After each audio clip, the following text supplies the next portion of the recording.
د طالبانو ځانګړو ځواکونو زبردست اقدام پر وزیر اکبر خان جومات او کاج ښوونیز مرکز د داعش د بریدونو غچ یې واخیست. ذبیح الله مجاهد وایي طالبانو په کابل کې 6 داعشیان وژلي او 2 نور یې نیولي دي.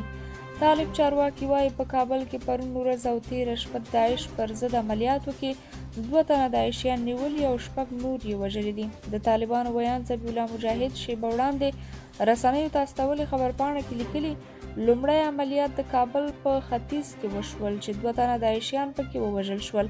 مجاهد زیاتوي وروسته د کابل ښار اتمې حوزې اړوند کې د داعش وسلوالو یو پټنځای کشف او ماښام مهال عملیات پرې پیل شول چې په پایله کې د داعش 6 تنه ووژل شول. د مجاهد په خبره له وژل شوو داعشیانو یو شمېر وسلې او مهمات هم په لاس ورغلي دي.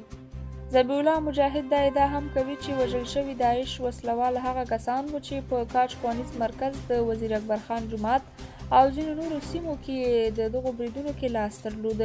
طالب چارواکي په دې عملیاتو کې د دوی د یو وسلوال د وژل کېدو او یو بل ټپي کېدو هم تایید کړي دي. یاد دې وي چې په وزیر اکبر خان جومات د چاودنې پایله کې لسګونه طالبان وژل شوي وو. خلک وایي طالبان باید پر داعشیان رحم ونه کړي او سخت یې وځپي.